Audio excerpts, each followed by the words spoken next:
今天我要给大家讲一讲如何应用递推公式来求通项公式。好了，我们看这样一道题 ，a1 等于2，an 加1等于 an 加3n 加2，an 加1是 an 的后一项。题中给了我第一项，给了后一项和前一项的关系。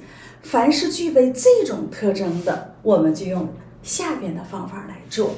怎么做呢？首先我要把 an 移到左边 ，an 加1减 an， 它们都是项，我给它放在一侧 ，3n 加2放在另一侧。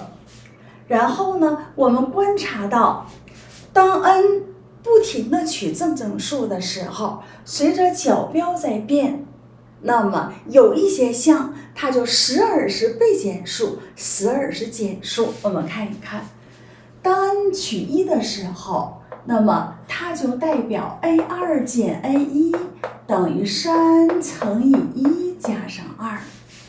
n 取2的时候呢，2加1它是 a3 减去 a2 等于3乘以2再加2。那 n 取3呢？事不过3，我们取了3组，你就会观察出特征。所以 n 取3的时候，3加1，它就代表 a4 减 a3， 变成3乘以3再加2。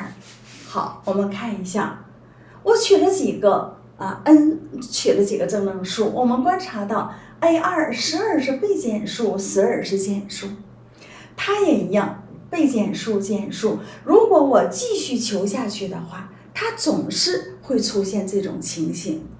那么这种情形给我带来就是怎样的考虑呢？当两个式子相加的时候 ，a2 就约掉了呀。a1 留下没有关系 ，a1 的值我知道。那么我再拿出一个式子相加 ，a3 也约掉了，就剩下 a4。所以我发现若干个这样的式子相加，它总是剩下最后一个式子的前一项。那我就想我要干什么？我要求 an 呐，这个式子是 an 加1减 an， 那它前一个式子呢？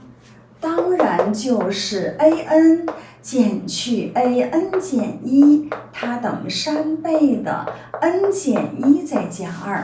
也就是 an 是它的前一项 ，an 减1是它的前一项 ，n 减1是 n 前边的那个序号。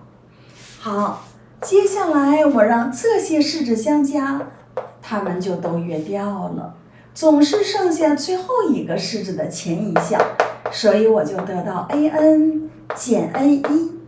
右边相加的时候呢，我们要找规律。前半部分都有3倍的，我把3提出来，1加2加3加上一直加到 n 减1。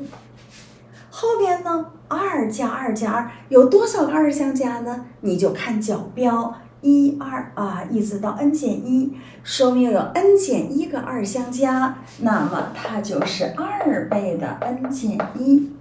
好，接下来呢，3不动，从一次这些正整数相加，一直加到 n 减1。很显然，它是1加 n 减1首项加末项，一共有多少项呢 ？n 减1项乘以项数除以2，再和前边的3相乘，然后加上把它展开，变成2n 减2。an 落下来，减去 a1 的值等于2，我们把2也落下来，左边有-2，右边有-2，约掉了，所以 an 就等于3/2。-1和-1约掉了 ，n 乘以 n 减1呢，我就把 n 乘进去，变成 n 方减 n， 然后再把加 2n 落下来。所以最后我的 an 就等于3/2倍的 n 方减去3/2n， 加 2n 呢是加4n， 减3/2加4，最后的结果就是加2/n。这种方法叫什么？这种方法我们把它叫做累加法。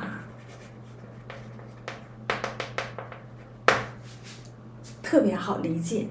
累加法具备什么特征呢？给我的是递推公式，后一项减去前一项总是一个含有 n 的代数式，那么我们就可以用累加的办法求通项，也就是任意的后一项减去前一项等于一个含有 n 的代数式，我就可以用累加法来做。好，给大家留一个作业，大家可以看课后可以看一看会不会做。好，把作业记下去吧。下节课我要给大家公布答案。